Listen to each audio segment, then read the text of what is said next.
Eu sou o Heitor e meu grupo vai explicar sobre o plano cartesiano. Plano cartesiano, também conhecido como sistema cartesiano, é um traçado de retas perpendiculares onde uma perpassa a outra, sendo uma na horizontal e a outra na vertical, formando quadrantes de 90 graus. Esse esquema é muito utilizado e é utilizado para variados cálculos. Quem teorizou e desenvolveu o plano foi René Descartes. Ele simplificou a álgebra utilizando a geometria euclidiana, fazendo cálculos em um pressuposto plano.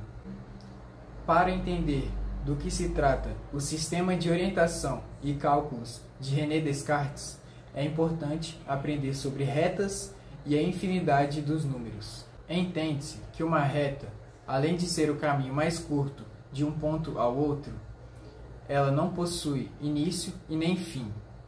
Como não possui início e nem fim, ficou estabelecido que para se ter um norte é necessário um ponto de origem. Esse tal ponto conta sempre como zero, sendo também o meio e o eixo. Cada ponto que a reta segue para cima ou para a direita serão valores positivos, e para baixo e para a esquerda serão valores negativos. Para fazer um cálculo no plano cartesiano, basta traçar duas linhas, uma delas na vertical, partindo do ponto até encontrar o eixo x, e outra dela na horizontal, partindo do ponto até encontrar o eixo y. Olá, meu nome é Cauã e eu vou falar sobre os eixos do plano cartesiano. Bom, a gente tem o eixo x, que é chamado de eixo das abscissas. Temos o eixo y, chamado de ordenadas. O eixo x, das abscissas, ele fica na horizontal e o eixo y das ordenadas fica na vertical. A gente também pode dividir em quadrantes. Nós temos a primeira quadrante que fica em cima do eixo x e à direita do eixo y. Temos a segunda quadrante que fica à esquerda do eixo de x. A terceira quadrante que fica embaixo da segunda quadrante. E temos a quarta quadrante que fica à direita da terceira quadrante e embaixo da primeira quadrante. O primeiro quadrante, então, ele tem de 0 a 90 graus. O segundo, de 90 a 180. O terceiro, de 180 a 270. E o quarto, de 270 a 360. Curiosidade. Do latim abscissa, que provém do verbo abscindere, que é a ação de cortar, acescindere, alguma coisa. Assim como o eixo da vertical corta o eixo da horizontal. Bom, o pau ordenado, ele vem entre parênteses e é separado por uma vírgula. Bom, peguei esse plano aqui cartesiano para dar de exemplo. Aqui tem o 3, menos 2. Então, a separação dele é essa. E aí, cada número desse entre parênteses vai representar um ponto. Então, aqui tá o 3 e o menos 2. E aí, vai ter um ponto aqui. Ou seja, cada pau ordenado vai formar um ponto no plano cartesiano. Bom, só que na igualdade para os ordenados, o que acontece? A gente vai ter o ponto AB e o ponto CD. E o ponto AB vai ser igual ao ponto CD. E aí, o A, a gente vai ter que igualar eles. Então, o A vai ser igual ao C e o B vai ser igual ao D. Bom, peguei agora um exemplo com números. Então, a gente tem ali o 2x mais 7, que seria o A, vírgula 5y menos 9, que seria o B. E aí, lá do outro lado, a gente já tem o x mais 3, que seria o C, e o 3y menos 3, que seria o D. E aí, a gente vai fazer aquilo lá. O A vai ser igual ao B e... Não, o A vai ser igual ao C e o B vai ser igual ao D. E aí, vai formar essas duas equações, e aí basta resolver elas. E assim se resolve uma igualdade para os ordenados. Eu sou o Arthur e eu vou falar sobre como representa pares ordenados no plano cartesiano. Você vai pegar, por exemplo, par ordenado 3 e 4. Ele é um par ordenado que o 3 ele é a representação na abscissa e o 4 na ordenada. Cruzando os dois, você vai chegar num único ponto, que esse aí é onde o par ordenado ele fica localizado no plano cartesiano. Falando assim, sinceramente, não dá para entender nada e é horrível. Vamos representar isso no papel, que é muito mais fácil. Então, só bora. E para representar no papel isso, vamos colocar aqui o par ordenado. 3 e 4. Vou representar esse par ordenado aqui no plano cartesiano. Primeiramente, o primeiro número, ele é o número das abscissas, no caso o eixo x, que aqui é o 3. Vou deixar até aqui marcado para a gente não se perder. E o segundo número das ordenadas, ou seja, o eixo y. Aqui o eixo y, que no caso é o 4. O 4 das ordenadas está bem aqui. Agora a gente vai cruzar esses dois praticamente, entre aspas, assim, para a gente estar encontrando o par ordenado. A gente vai levar o 4 até o 3 na abscissa. Vamos ver se ele fica bem certinho em cima do 3. Ok. E agora a gente vai levar o 3 até o 4. Percebe que eles se encontraram nesse ponto no plano. Esse é o par ordenado 3, 4 no plano cartesiano. Vamos fazer de novo, só que agora com números negativos. Menos 2 e menos 6. Menos 2 é o eixo da abscissa. Vamos aqui, ó, menos 2. Vou colocar até aqui embaixo. O menos 6 é as ordenadas, o eixo y. Menos 6 está bem aqui. Agora a gente vai cruzar eles. A gente pode levar o 2 até o menos 6 ou o menos 6 até o menos 2. No caso, vamos fazer primeiro o menos 6 ao menos 2. Pronto, perceba que o menos 6, essa reta que eu puxei, imaginária, tá? Ela não conta como reta, é só para mim ter como referência, para mim conseguir meio que me organizar na hora de marcar certinho o par ordenado. Eu posso estar apagando aqui sem problema nenhum. E agora a gente leva o menos 2 ao menos 6. Pronto, achamos o par ordenado menos 6. E menos 2 e menos 6. E quando o número for quebrado? Por exemplo, 1,5 e 3,2.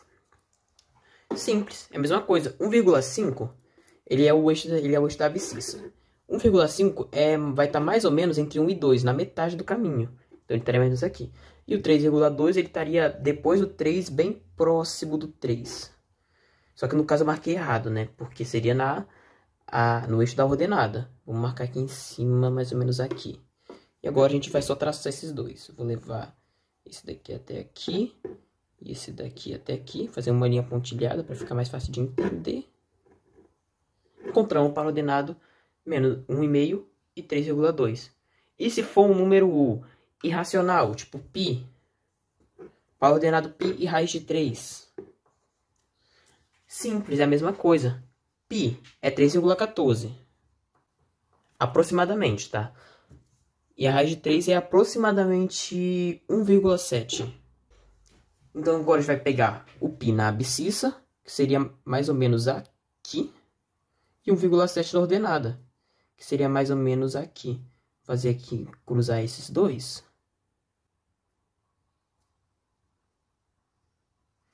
Perfeito. Esse é o nosso par ordenado π raiz de 3. E agora eu vou dar um exemplo mais prático de plano cartesiano, que é com um joguinho que eu mesmo criei, que é uma espécie de xadrez, o xadrez matemático. Ele simplesmente é um xadrez normal, só que tem duas regrinhas a mais, só duas a mais. Simples. Deixa eu pegar aqui uma peça. Para mim movimentar as peças, é claro, o peão ele se movimenta só para frente. Mas para mim movimentar ele aqui, eu tenho que falar a coordenada no par ordenado dele. Por exemplo, se eu falar aqui 2 e menos 1, ele pode se movimentar aqui. Só que aí ele fica vulnerável em 4 quadradinhos. E aí, por exemplo, se o oponente tiver uma torre bem aqui nesse par ordenado, que é mais ou menos 1,5 e 2,5, eu posso simplesmente movimentar para o par ordenado 1,5 e menos 1,5 e eliminar o peãozinho, coitado. Mesmo que ele não esteja exatamente aqui dentro, mas ele está aqui, dentro de 4 quadradinhos, ele está dentro da linha de 4 quadradinhos. E essa é a primeira regra. A segunda regra é sobre a rainha. No xadrez normal, a rainha pode se movimentar nas diagonais e nas linhas retas. No xadrez matemático, ela pode se movimentar em uma função. Por exemplo, vamos criar uma função aqui.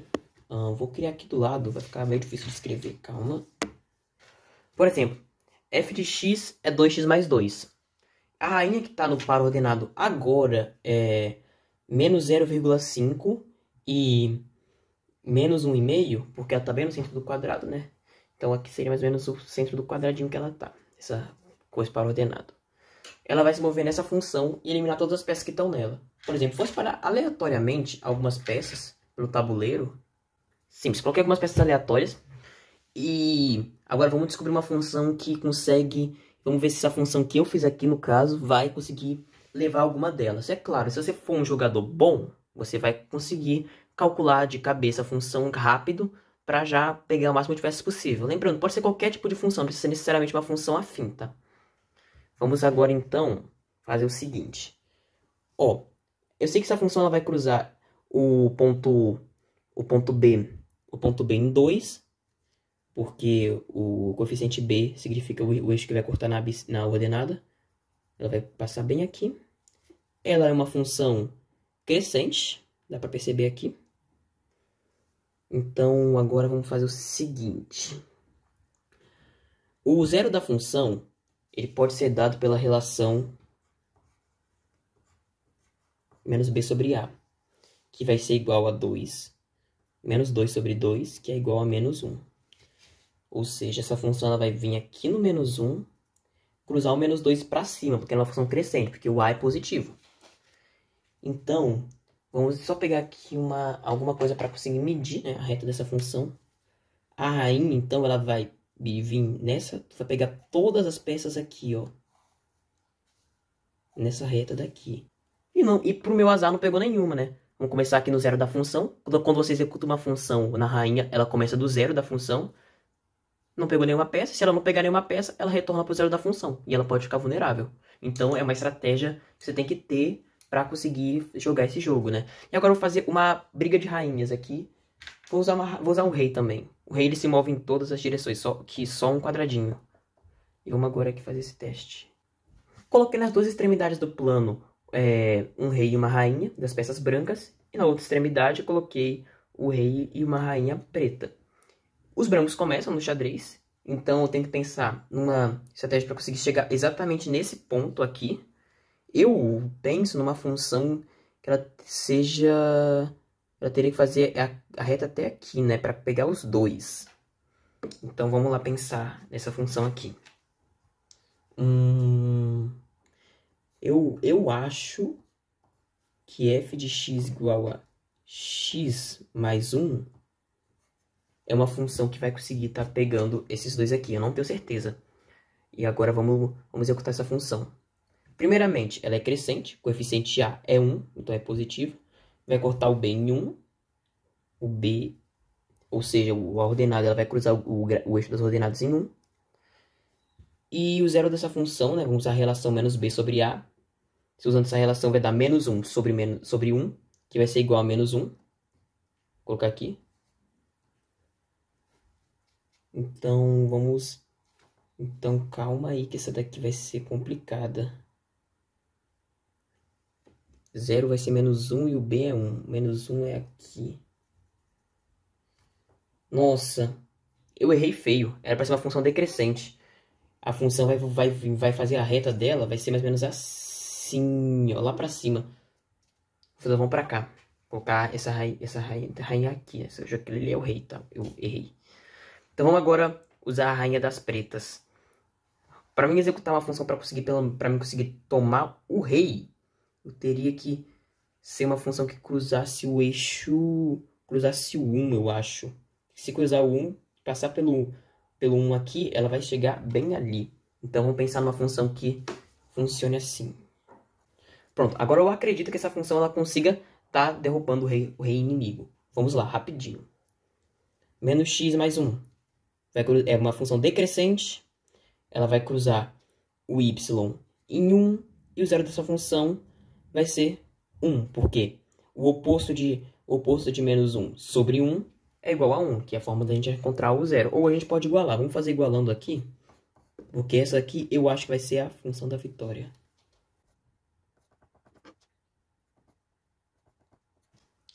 Exatamente o jeito que a gente fez a relação. X vai ser 1. No caso, o zero da função. O valor de x para chegarmos no zero da função vai ser 1. Então vamos agora peraí que eu troquei aqui sem querer. Eu esbarrei no negócio. Vamos agora estar usando essa função aqui. O zero da função é bem aqui. E ela vai chegar exatamente onde a gente quer. A reta dela vai ser mais ou menos assim, ó. E vai chegar bem no rei. Infelizmente, brancas, vocês perderam. E esse foi a melhor representação de plano cartesiano. Um número racional pode ser representado no plano cartesiano usando uma aproximação decimal. Um exemplo pode ser a raiz quadrada de 2, que é um número racional que não pode ser expresso em uma fração simples. Sua representação decimal é aproximadamente 1,4 com mais casas decimais. Para representar a raiz quadrada de 2 no plano cartesiano, podemos usar essa aproximação e criar um ponto com as coordenadas. Assim, podemos mostrar onde está a raiz quadrada de 2 no plano cartesiano. Agora eu vou falar um pouquinho sobre as abscissas e as ordenadas. Vou falar em quais quadrantes elas são negativas e em quais quadrantes elas são positivas. As abscissas do primeiro quadrante ela é positiva. No segundo quadrante ela já é negativa. No terceiro quadrante ela também é negativa. E no quarto quadrante ela é positiva. Agora eu vou para as ordenadas.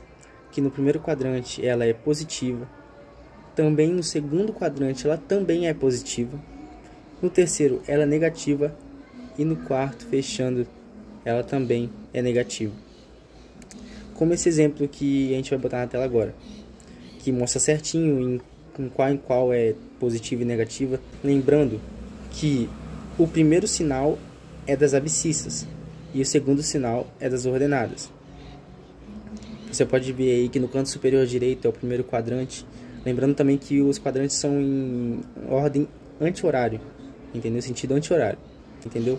No canto superior direito é o primeiro quadrante, canto superior esquerdo, segundo quadrante, canto inferior esquerdo, terceiro quadrante e canto inferior direito é o quarto quadrante.